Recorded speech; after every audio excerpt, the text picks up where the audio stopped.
Okay,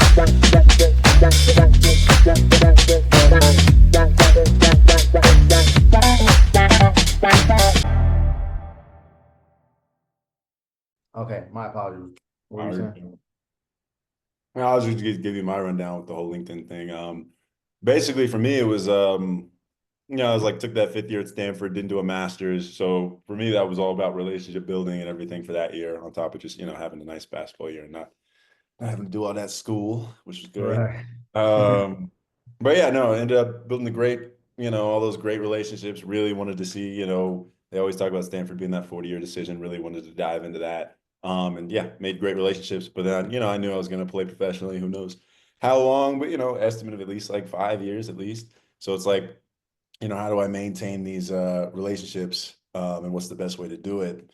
Right. I figured having that presence on LinkedIn, everything like that would have been great. And so it just started with a simple article about NIL, just because, I started my college career in 2019 when COVID started that spring. And then, every year since then, college athletics changed, and that kind of blew up a little bit in terms of that. And then, just posting here and there. I didn't really think I'd get to this point where I'm doing it as consistently as I am, but it's been great. And so now it's kind of, you got the NBA brand, everything like that, trying to leverage that to get in certain rooms. And so now I'm kind of using it to, one, just kind of build that business acumen.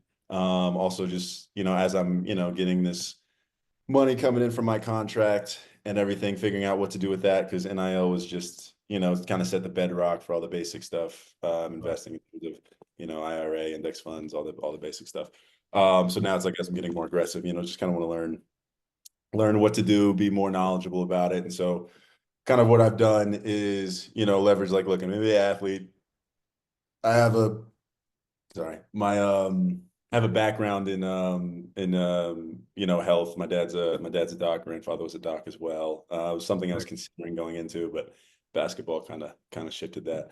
And so, like, I was like, look, I have immediate, I wouldn't say expertise, but immediate value in sports tech and health tech. And so I was like, all right, let me use the brand, learn more about these spaces, take calls with CEOs and guys, and all these startups. And obviously, they're looking for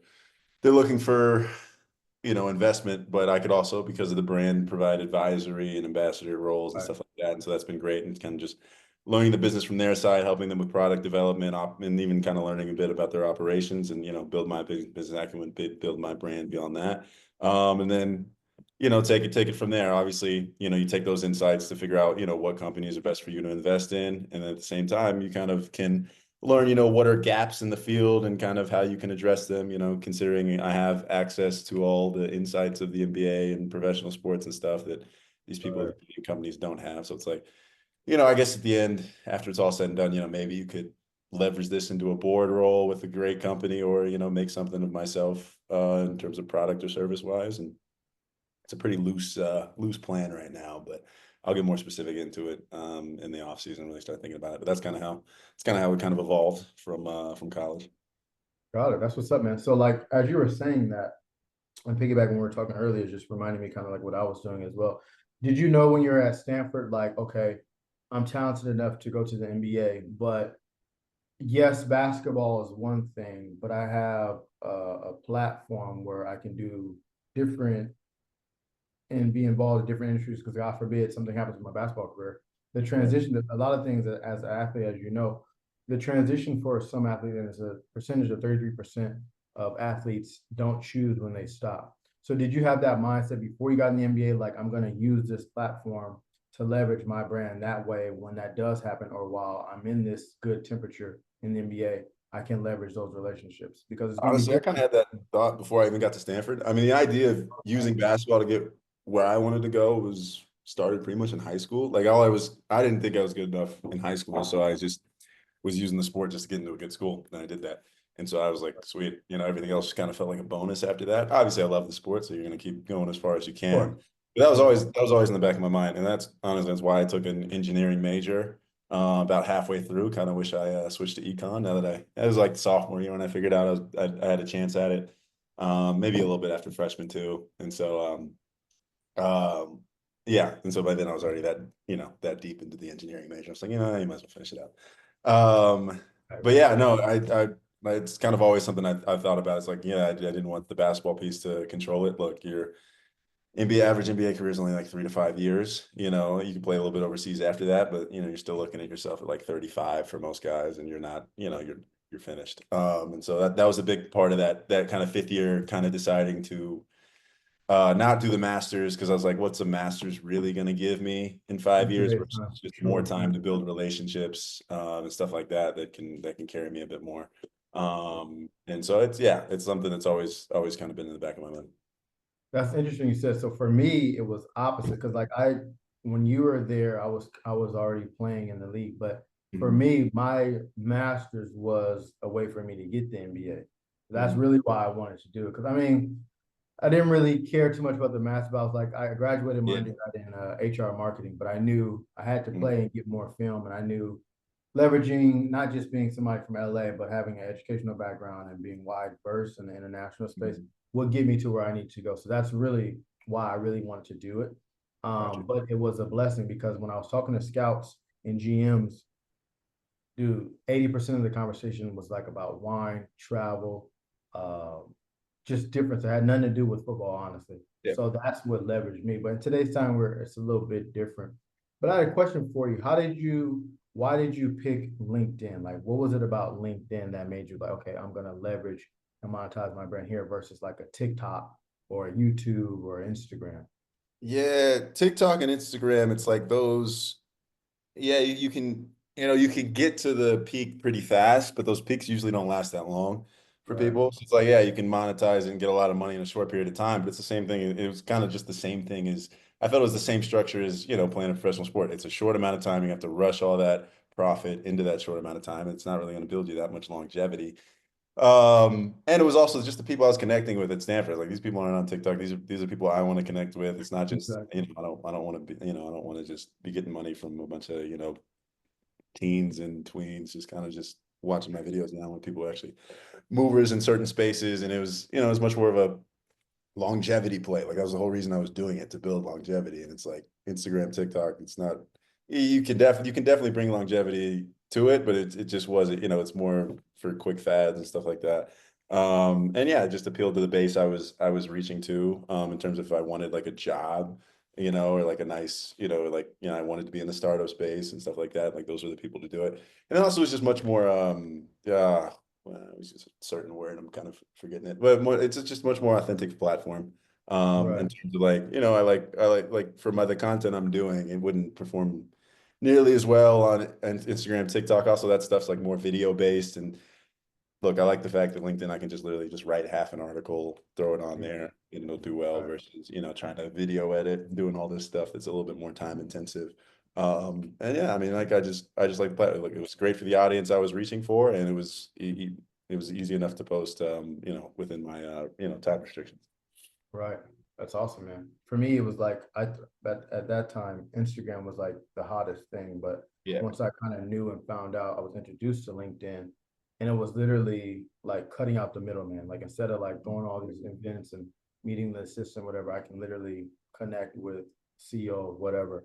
And I didn't understand that until I kind of got more into it. Because if you think about it, people think like just in broad general LinkedIn, okay, I need a job, but now it's more of a community of, I remember meeting with Gary Vaynerchuk, and it's like more of a professional linked Facebook, Instagram of how you can Yeah. connect and interact. Yeah. So that's been a big pleasure for me. You seem like a really humble guy, and you kind of knew different avenues you want to go in.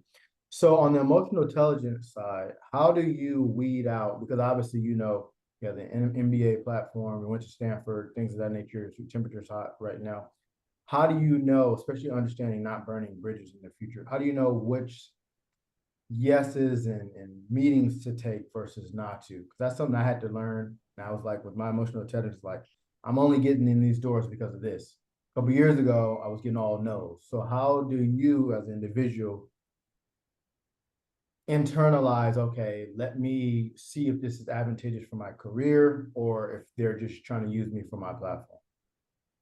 Yeah, I mean, at the beginning, you kind of know that, going in, like you said. So like, but at the beginning, I didn't have, it was all about building knowledge. I was just taking the meetings to, better. get a feel for, you know, how CEOs talk and how people, when they're trying to sell you things, what they say, what they leave out, what questions you got to ask. And I kind of knew that through that process. So it was just like, as you're taking the meetings in the beginning, just being non-committal, you know. And also I had with all these meetings, I always had I had my management team, you know, like, well, at the beginning they didn't do this, but nowadays it's with you know, I pretty much have my management team kind of go through my LinkedIn page like once a week for all the, because I've been getting, you know, bombarded pretty lately with Yeah, weeding people out. Yeah, trying to makes sell sense. stuff, stuff like that. So I'll just have them kind of once a week just go through the messages of people, you know, trying to take meetings and stuff like that, and just tell me if it's, you know, what benefits could it, is it legitimate, and then I'll go out and respond myself to it. But yeah, no, in the beginning it was just taking all you can, just kind of learning how they go,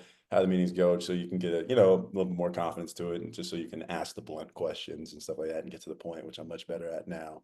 Yeah, I mean, like at the end of the day, yeah, I know people are taking the calls pretty much because I'm an NBA athlete, because I got the Stanford name. Like it's all, you know, that's what titles It's do part for of the game. you.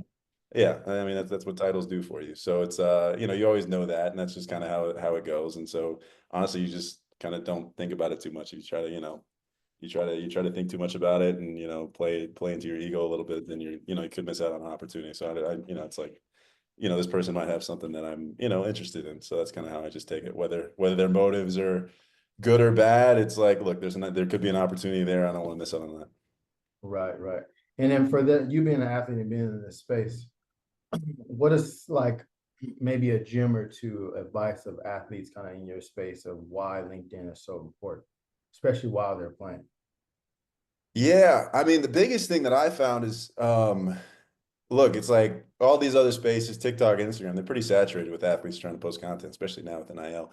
LinkedIn really Right. hasn't taken off with that. And like, yeah, you'll see like a bunch of top athletes who are, you know, made lots of money and now like serial investors now on the space, but 90% of the time they have a ghostwriter. Of No course. one's really given an Right. authentic experience and stuff like that. And that's what I found with the comments and everything like that. Like people really gravitate towards it, and you know, they're pretty actively engaged in it in terms of like, you know, when I had those couple games where I was finally getting a decent amount of minutes or real minutes in the NBA games, I had plenty of people flooding me like, hey, following the journey, whatever, great. And like these, you know, like I said, these are CEOs and everything like that. And so like these are the movers of the space. I mean, look, if you want to, you know, it's like I like LinkedIn because you don't need to amass 100,000 followers. Like, I mean, you can have Right. like 5,000 and it'll carry you much farther than 100 having 100,000 on Instagram. So it's you know, like every person there is worth about like, you know, feels like it's worth about like 30K on any other platform. So Right. you know, I think that's the biggest thing. And just like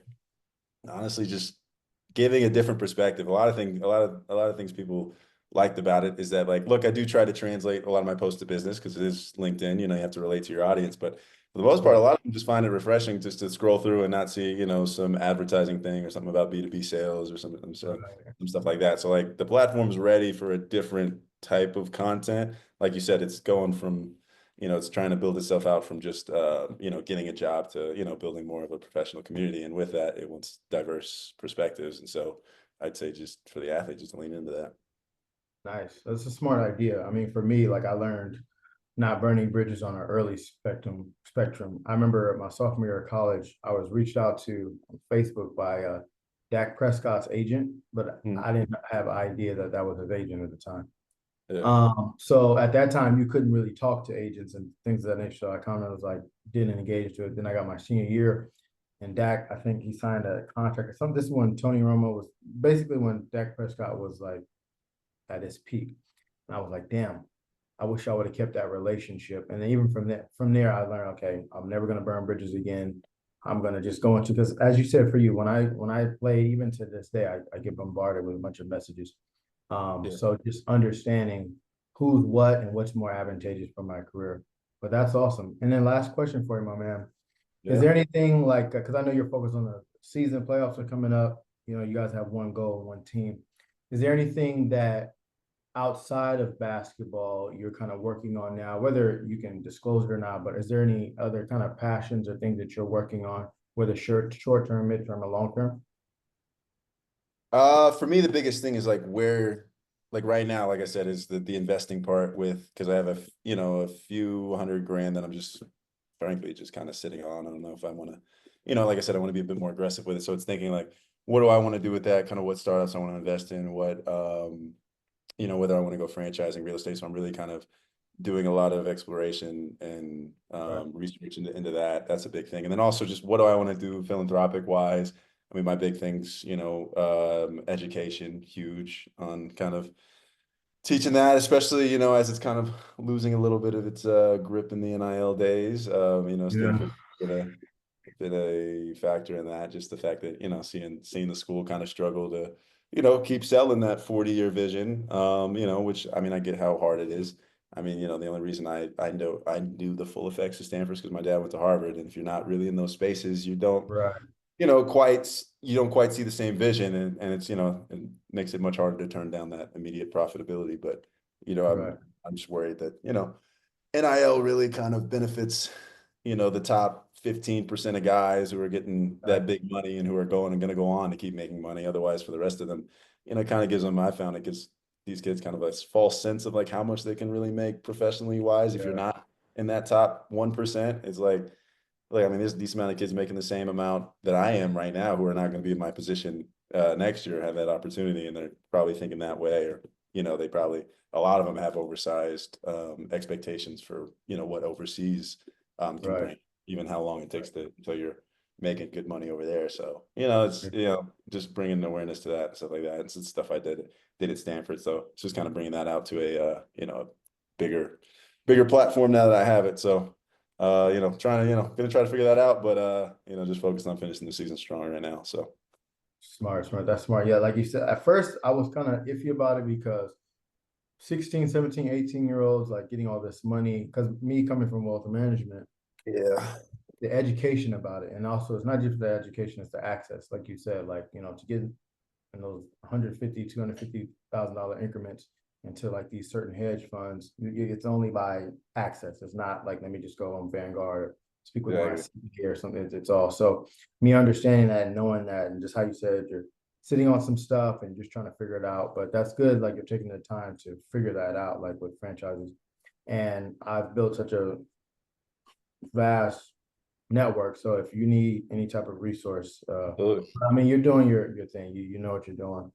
Continue to enjoy the season, teammates, but as you know, networking and like if you're playing on Tuesday and having that meeting on Thursday or Wednesday, so you kind of know how it all works. But like that's what I was doing when I was playing, and it's been Yeah, a blessing because I'm able to now, years later, leverage those and have those relationships because it was people I met or clients that I had either at the Big Four or Microsoft or at all these different international things I still get invited to and get into those yeah. rooms. As you continue to grow and have that platform, keep doing what you're doing with LinkedIn and networking and leveraging. Because I tell you, like, I mean, the temperature is hot now, but like once you stop playing, it kind of cools down as you're doing what you're I doing. can It's imagine. smooth sail. Absolutely. No, man. I know. I really appreciate you, you know, reaching out and, you know, help me through this little journey. We'll see how far I can take it. Most definitely. Perfect. Yeah.